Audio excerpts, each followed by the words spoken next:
Good morning, Turfs Up Radio. Wayne Voles, Profits Unlimited, coming to you live from Louisville, Kentucky. Yes, indeedy. Oh, my goodness. We got a really, really nice day underway. Full sun out, a little cool this morning, mid 30s. Some people were low 30s, high 20s around us. But here in the city proper, we were around 30 degrees this morning, a little bit of frost. Nothing too crazy, no scraping of windows or anything like that. But my oh my, here we are, kicking off another day, another dollar. So that's the plan anyway. So hey, appreciate you guys tuning in today to us here on Profit Time here on Turfs Up Radio, and got a great show planned. We're going to talk a little bit about few different things, and then based on what kind of feedback I get from you guys, sometimes hey, we get going down another lane, and that's okay too. So, however, the wind blows us today, no pun intended. Uh, Good thing is we're not having a lot of wind today here for doing our fall cleanups. So, yeah, hope you guys had a great weekend, and hope everything's underway good for you all today on this Monday. Hopefully, it's not too crazy of a manic Monday for you. But yeah, it's that time of the year when probably a lot of you guys are doing fall cleanups, and had a little snow a week ago today for a lot of you all. And some of you guys have even had a little snow since, but we warmed up really nice, man. We were mid 70s over the weekend, and I got a good. We'll talk about our weekend here in a minute, but yeah, we had a really good weekend. Friday night, got to go see my granddaughter play basketball again. Woohoo! They're getting better. They're getting a little better, man. They only lost by about 18 this time around, so they beat the week before, beat the week before. So they're playing, and the best that I guess first graders can attempt to play the game of basketball, but was really cool. They have this little 50-50 thing they do at halftime. They draw a number out, and it's a split the pot kind of thing. And it was really cool. So my number got drawn out, and you don't just split the pot. You got to go out and shoot a free throw. And if you make it, you get half the pot. If you miss it, you get your dollar back that you paid to get in, into the drawing. So anyway, this little girl, Kyle knew this little girl that was there, friend of his daughter's, and she went out and shot the shot and made it. Woohoo! She drained the free throw. She was so happy. Y'all should have seen her. It was really cool. So we let her keep the 50%. I don't know what she ended up with. Wasn't a whole lot of money, but it was pretty cool. She went out there and she was happy to hit that shot, and it was cool, man. The whole crowd was like, "Yeah," because it's funny. A lot of times, they don't make them, quite honestly. But hey, she put it right in there. So I told her, I said, "Hey, just take that and put that into your Christmas shopping money for this year." So she was really excited. And I don't know. I never did see her go to the concession stand, so I don't know if she went over there and got her something or not. But yeah, it was cool. We were there watching her and giving her a little support. Caitlin stopped after work, and she was watching the game with us. And let's see, Tab was there, and I don't know. I guess that's it. So pretty good little turnout for a Friday night at 8 o'clock.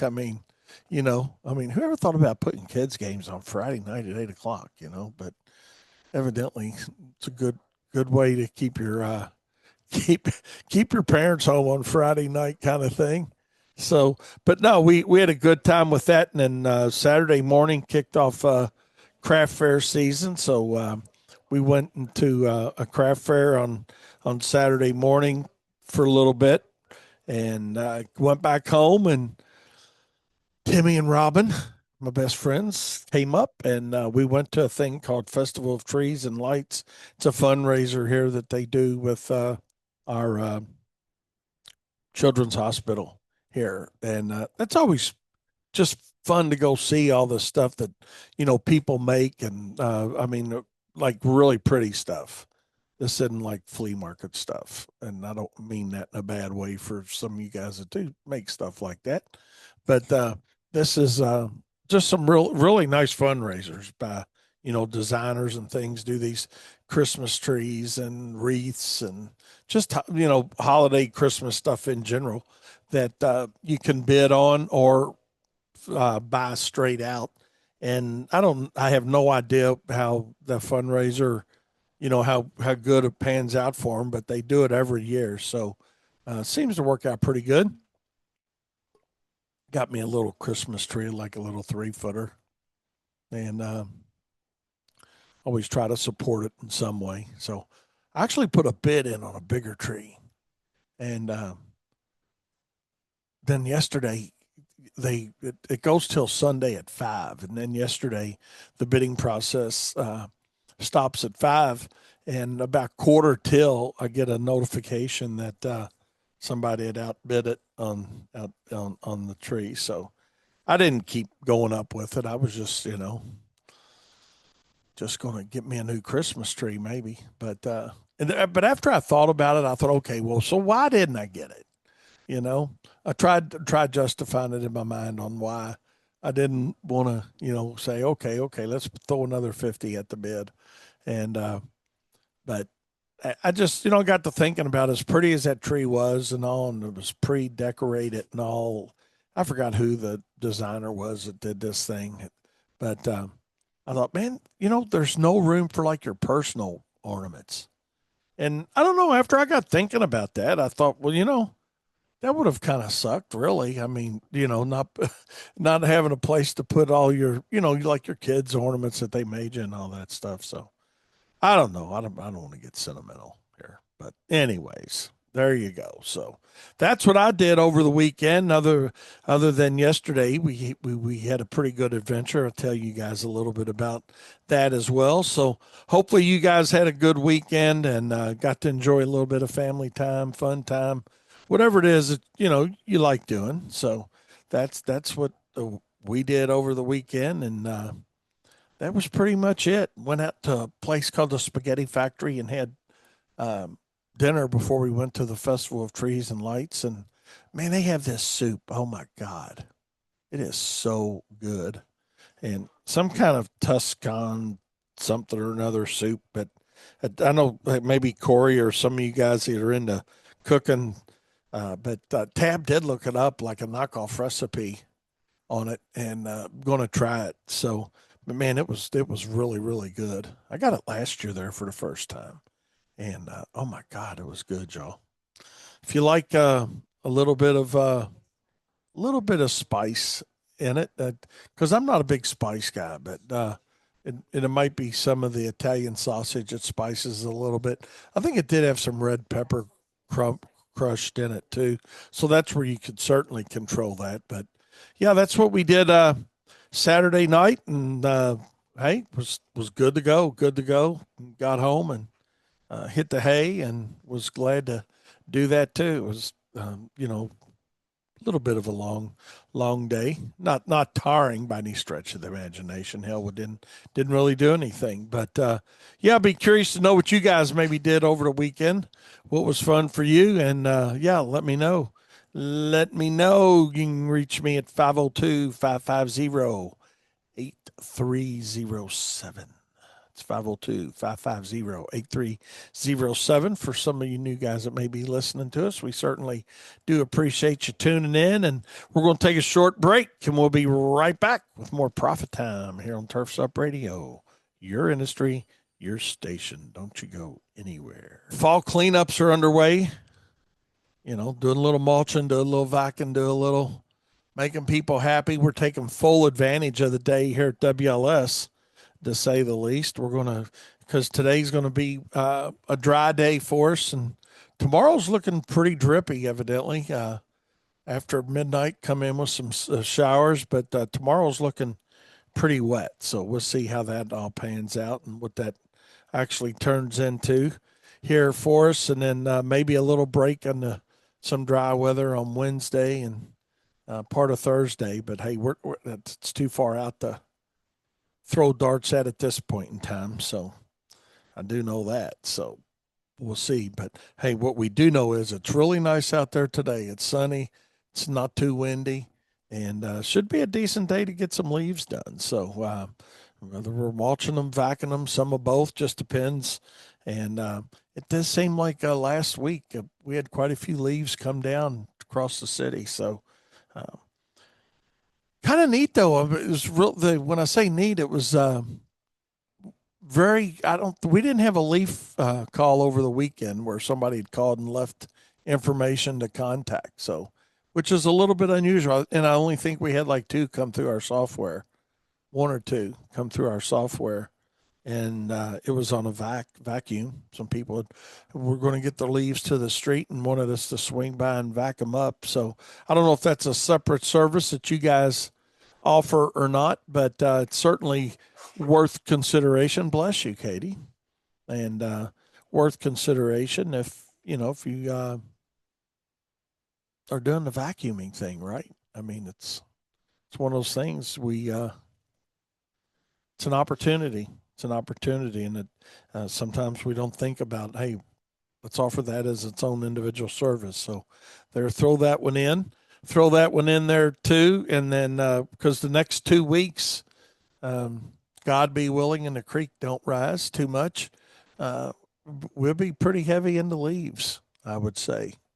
And I don't know where you're at with it in your market. Everybody's market's a little different as far as when they fall and your busy time. But normally our push point is Thanksgiving, and and trying to get a large percentage of our leaves completed by that time frame, especially our existing customers. And I know that's one thing we do is we save Thanksgiving week, the Monday, Tuesday, Wednesday before Thanksgiving, specifically for our contractor customers. Um, we just decided a long time ago to do that, and we've continued with that. Now, does that mean that might not ever change? Who knows? But we just want to make sure to try to give our full service reoccurring revenue clients priority on that. So, and you never know. I mean, if the weather's good, you're in really good shape, and but if it's not, then things could be a little bit challenging to say the least some years. But we'll see how it pans out. We'll get, like I said, we're hammering it out, and we'll hammer it out for the next a couple weeks. Where we at? What is today's 17th, right? So we're about just a little over 2 weeks out, right? This not this Thursday, but next. So we're about 10 days out, right? Yeah, about Tuesday, Wednesday, Thursday, and then another week. Whew. Time flies when you're having fun. Time flies when you're having fun. So, but I don't know. How about you guys? How y'all doing on leaves? That's the thing. How's it coming for you guys? Oh my goodness gracious! But seems like our call in leaf work is a little slower than normal right now. What would you say? So, Katie, a little, yeah, a little slower than normal. And let me say this: it always is when it's dry. When it's dry like this, people get out and they will mow their own leaves, mulch their leaves, whatever. But once we start getting some inclement weather going, meaning rain, it doesn't have to be snow, but you get some colder weather and some rain, and then all of a sudden they're throwing the towel in on, hey, doing this themselves, and they're reaching out to somebody. Then they're calling and saying, "Oh my God, I got a whole bunch of people coming over to my house. Or here's where you can get to me." And we try to work them in the best we can.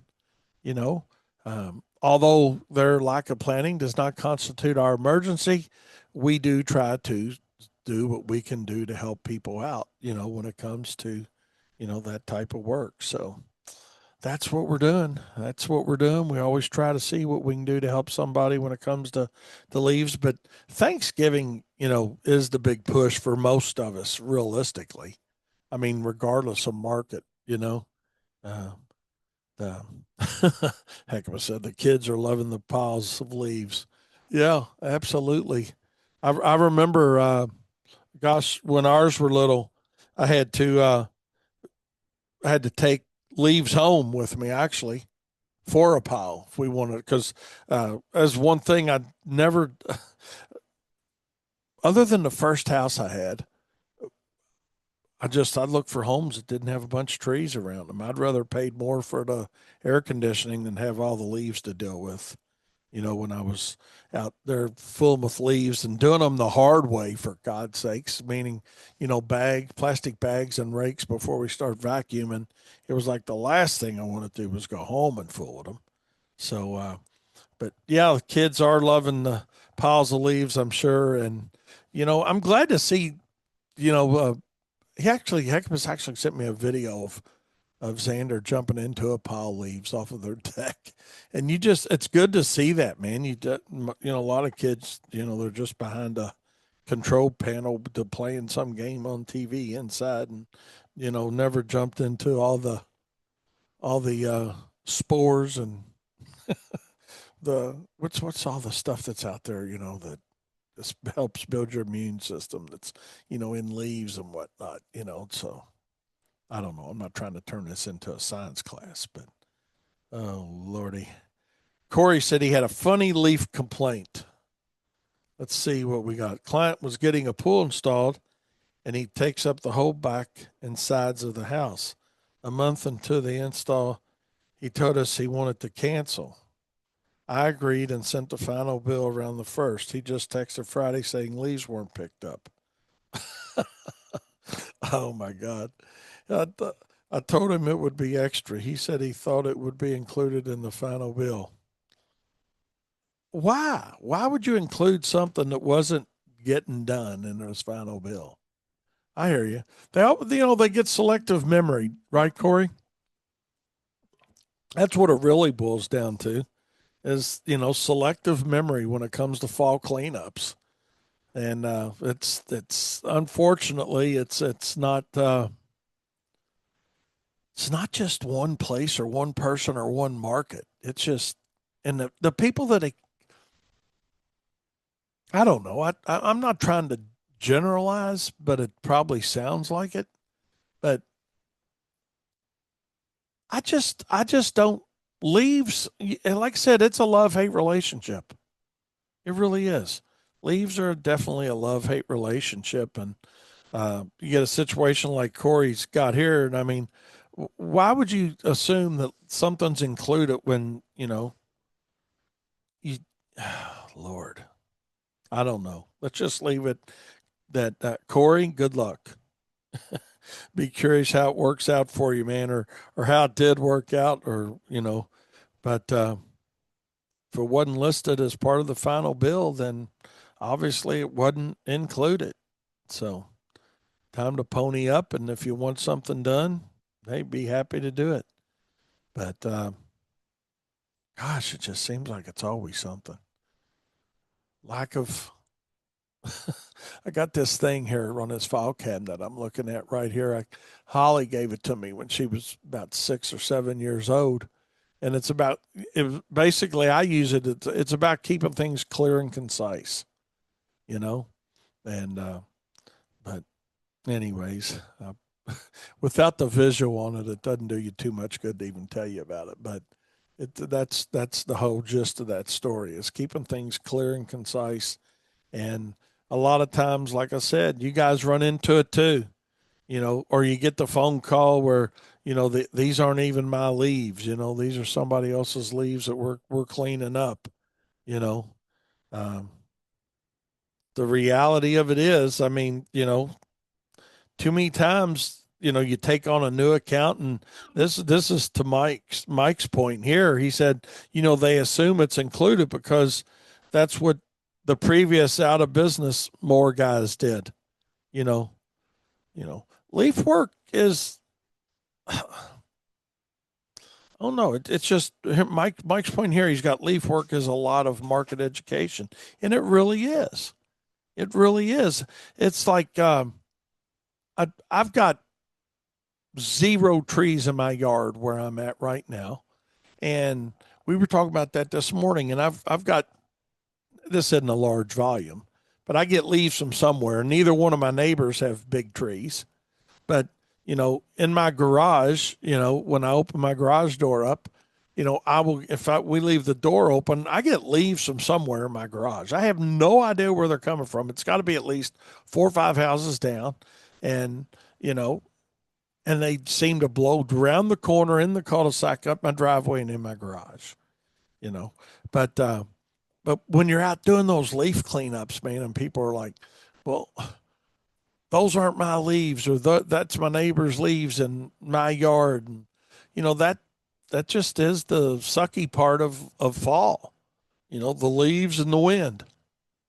And it's something that can be problematic. Especially, we got a couple customers that actually have us do uh, their neighbor's front yard for them.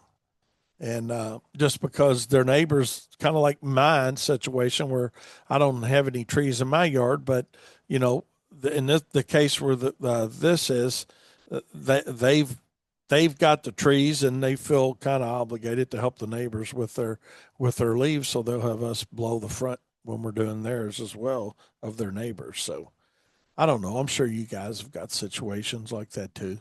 It happens. It happens with all of us. It happens with all of us. So, with that being said, hey, let's take a short break and we'll be right back with more Profit Time here on Turfs Up Radio, your industry, your station. And send me some of those leaf situations you've run into this year already. We'll be right back. I wanted to talk a little bit about today. Is renewal season is fast approaching, and just depending on how your contracts are written, some of it may be on a rotational basis, where you don't have them all renewing at the same time or whatnot. But traditionally, a lot of people think about, okay, you come to the end of the year, it's time to think about your 2026, or the next year coming up. But let's talk about that just for a few minutes today. We're not going to take a deep dive in it, but just kind of, hey, let's click the hall light on. Let's just see the light out there and know that renewals, if you're not engaged in them currently, for a lot, with the January timeframe, is January, February timeframe is when a lot of this starts taking place for a lot of contractors. And I know some wait even longer than that. But yeah, it's time to think about that and think about, are you going to need a price increase this season? You know, um, some will, some won't, and that's okay. You know how you got your jobs bid, but it doesn't necessarily mean, hey, we're going to have a price increase of whatever. I'm not a big fan of just a flat rate across the board for everybody. Um, Personally, I mean, that can be part of the business model for sure, but I think we need to think a little more in depth on, first of all, and first and foremost, do you understand cost? And let's look at it from a fert and weed thing, since we're talking about advanced turf CEU class coming up. For you guys that are treating residential and commercial lawns, that's where, if you take advantage of early order programs and you can save some money by doing that, well, when you calculate cost, then percentage of increase, if you need one or change, is going to be based on a different price than the contractor that waits till February or March to reach out to their supplier or their distributor or dealer, however you're buying, and and says, "Oh man, wonder what this is going to be. Wonder what our pre-emergence is going to cost this year."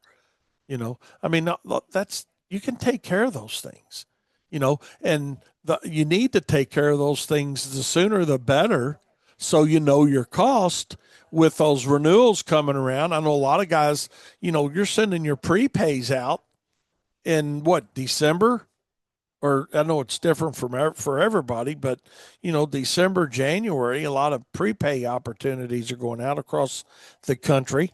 And again, we'll talk about that more, as we move along. But as far as preparing yourself mentally for, your contract renewals and your any price increases that you may need. The basis of it all is what's it cost you to do it.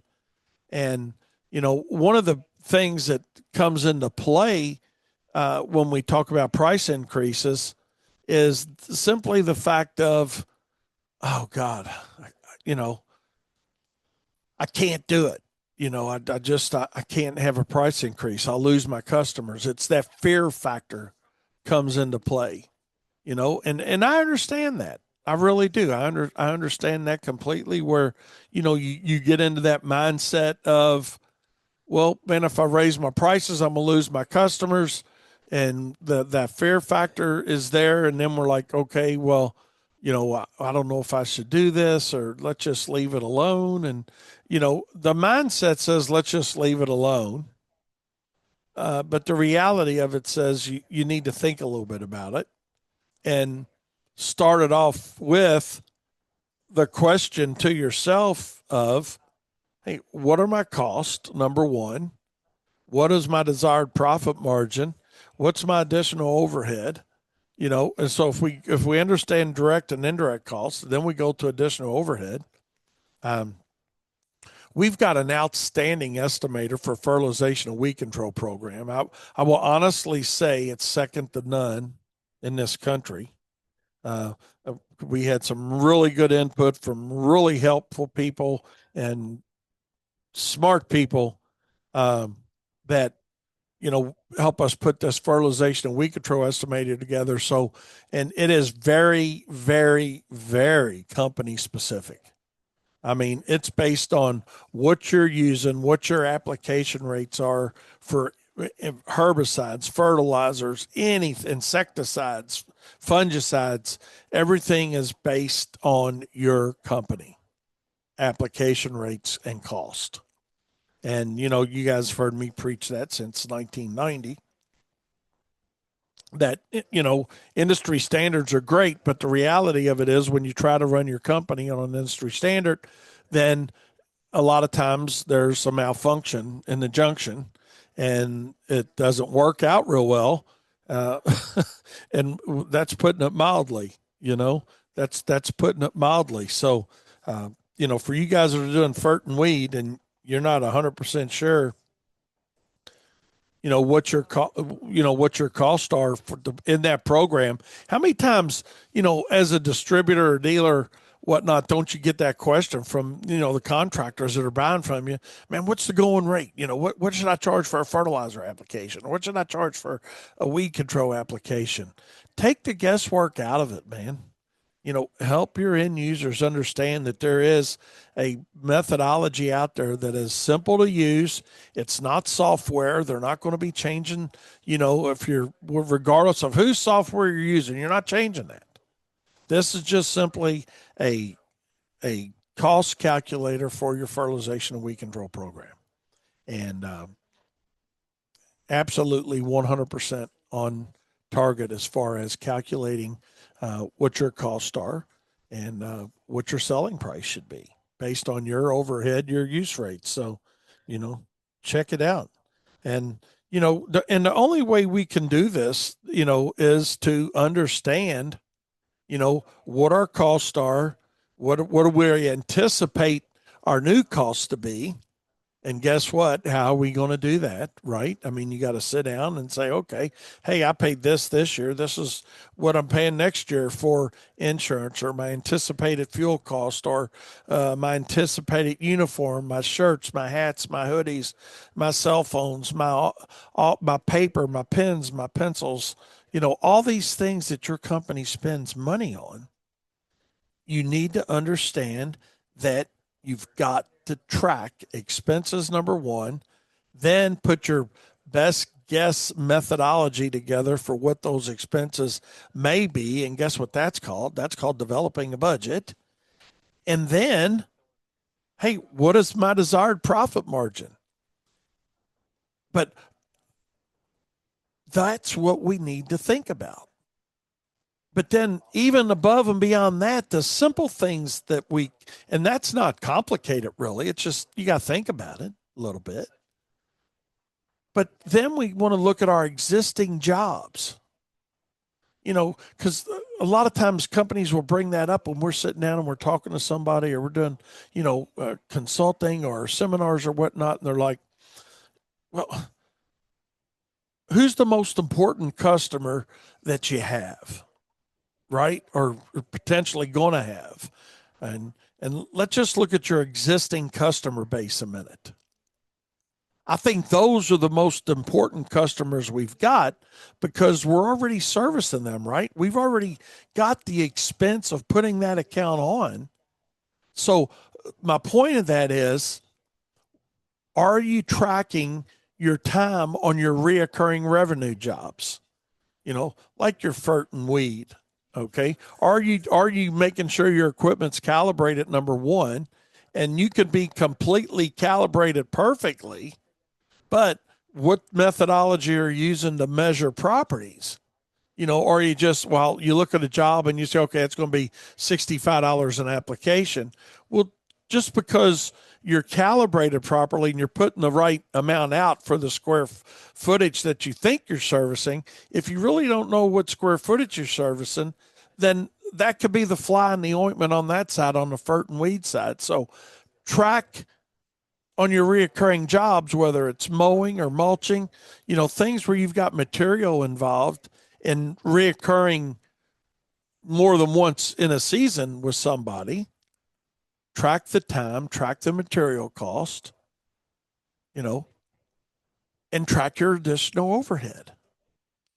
That's how you can determine if you need and what you need to do when you change or do your price increases or your contract renewals, whatever you want to look at it.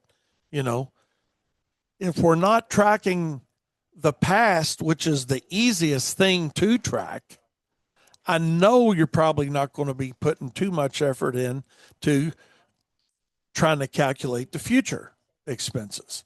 So let's start with the easy part and take a look back because, right, history is 2020. We all know that.